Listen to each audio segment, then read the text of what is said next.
लोगों का धर्म नष्ट किया है, आज उन्हें अपने कर्म का फल चुकाना ही पड़ेगा। और हमारी यज्ञशाला, पाठशाला, धर्मशाला जो प्राचीन परंपरा से चल रही थी, उनको समुन्नत करना चाहिए। जितने घर में सदस्य हैं उतने औजार होना चाहिए। हम सब तन मन धन से इनके साथ रहेंगे।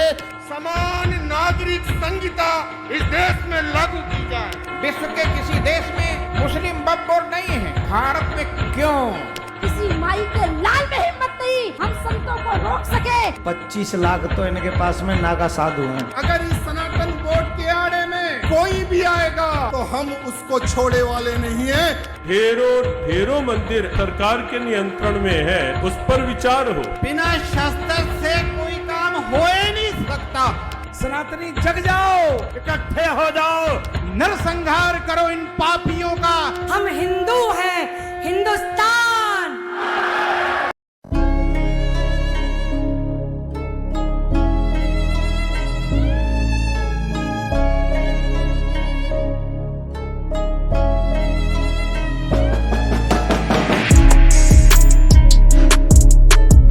समस्त सनातन धर्मावलंबियों को एक होना चाहिए और हमारी यज्ञशाला, पाठशाला, धर्मशाला जो प्राचीन परंपरा से चल रही थी, उनको समुन्नत करना चाहिए। परमात्मा श्री कृष्ण की जन्मभूमि का उद्धार होना चाहिए। इसलिए करना क्या है, सरल उपाय है।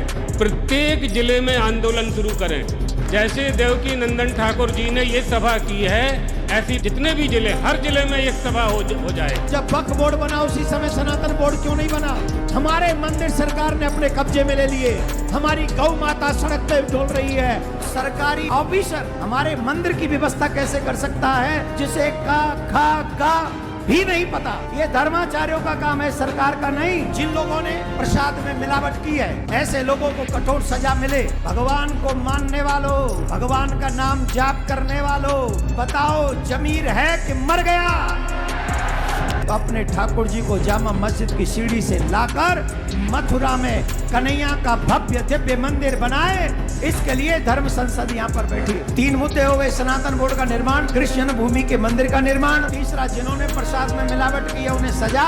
एक और प्रार्थना आप सबसे है, हम वहीं से सामान खरीदे जहाँ पर हमारी शुद्धता, पवित्रता बनी रहे। बहुत सहेलियां अब न सहेंगे, हिंदू हक अब लेके रहेंगे। कब तक हम और आपको जगाते रहे? आप कब जागो? अभी हम पूछेंगे कि सनातनियों के घर में कितनी तलवारें हैं, कितने डंडे हैं, कितने फरसे हैं। मालूम पड़ा एक तो पड़ी होगी, उसमें भी जंग लग रही होगी। मैं संपूर्ण जैन समाज की ओर से कृष्ण मंदिर मुक्ति के आंदोलन का समर्थन करते हुए आवाज उठाता हूँ कि देश भर में अलग से वो सिर्फ एक ही बात करते हैं, बताइए ना, वोट जिहाद चल गया, बताओ। अभी तक तो थूक जिहाद चल रहा था, लब जिहाद चल रहा था, धर्मांतरण जिहाद चल रहा था, आर्थिक जिहाद चल रहा था। फिर कहता हूँ, चेत जाओ, सचेत जाओ, जग जाओ, सभी सनातनी एक हो जाओ, संतों के साथ कंधा से कंधा मिलाकर चलो। आओ आज हम शपथ ले, हम जितने भी सनातनी है, हम सब ठाकुर देवकी नंदन का साथ दें। इनके साथ सनातन बोर्ड के लिए हम सब तन मन धन से इनके साथ रहेंगे। चौथी धर्म संसद अब कुंभ में ही की जाए, ये आपका आशीर्वाद चाहिए। सनातन बोर्ड बनेगा, बन के रहेगा। किसी माई के लाल में हिम्मत नहीं हम संतों को रोक सके। इस मंच से आह्वान है, जो छेड़ेगा हिंदुओं की हस्ती को, मिटा देंगे हम उसकी हर एक बस्ती को। रहना है तो रहीम रसखान बन के रहना, औरंगजेब बाबर बने तो खाक में मिला देंगे तुम्हारी हर एक हस्ती को। अगर इस सनातन बोर्ड के आड़े में कोई भी आएगा तो हम उसको छोड़े वाले नहीं है। समय कम है, कम शब्दों में समझ जाओ, आने वाला समय युद्ध का समय है। युद्ध बातों से नहीं लड़ा जाता, युद्ध हाथों से लड़ा जाता है, और वो हाथों को मजबूत करने का काम सनातन बोर्ड करेगा। मेरे मित्रों, कि इन लोगों के साथ, इन विधर्मियों के साथ व्यापार और व्यवहार सदा के लिए बंद कर दिया जाए। हमारे देव स्थानों को हमसे छीना जा रहा है कि एक विधर्मी कहता है ये बद्रीनाथ नहीं है, ये तो बदरुद्दीन की दरगाह है। सनातन बोर्ड के गठन की जो आवश्यकता है उसके लिए जिस स्तर पर भी हो उसकी आवाज उठाई जाए। जनसंख्या नियंत्रण कानून बने वो बहुत आवश्यक है। ढेरों मंदिर सरकार के नियंत्रण में है, उस पर विचार हो। अगर इस बोर्ड के लिए सबसे पहले किसी चीज की जरूरत हो तो हम अपना शीश सबसे पहले आगे होके देंगे। अगर किसी का शीश लेने की जरूरत पड़ी तो हम लेने में भी कभी नहीं छोड़ेंगे।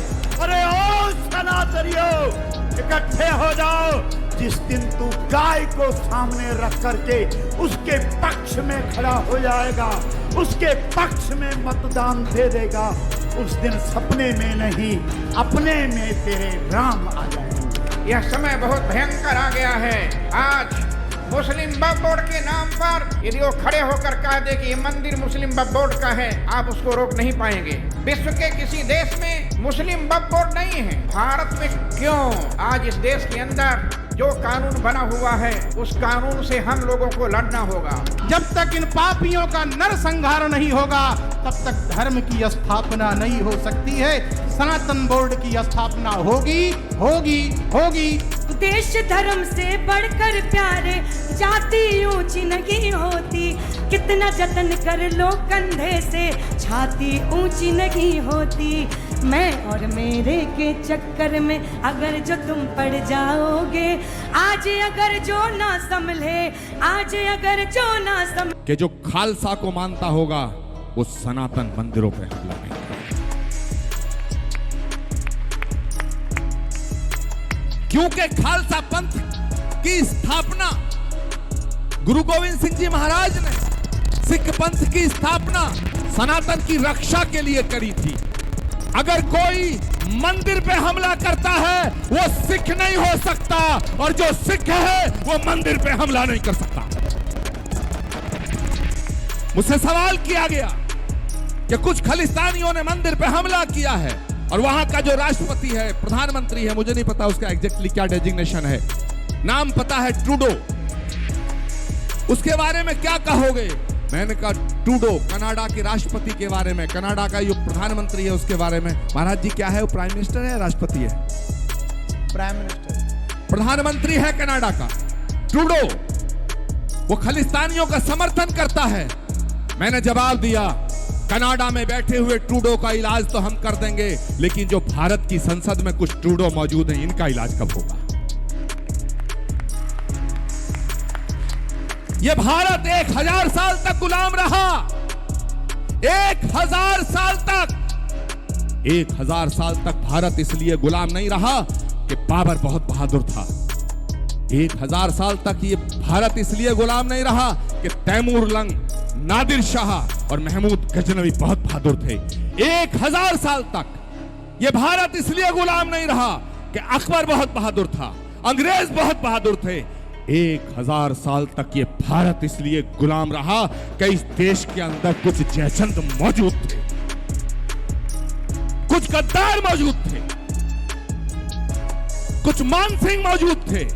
मेरे दोस्तों, अपनी वाणी को विराम देने से पहले एक संकल्प, एक वादा, एक वचन आपसे लेना चाहता हूं। आप किसी पार्टी में रहे, हमें कोई फर्क नहीं पड़ता। आप किसी पार्टी को वोट दें, हमें कोई नहीं फर्क पड़ता, लेकिन जो राष्ट्र के खिलाफ हो उसे वोट मत देना।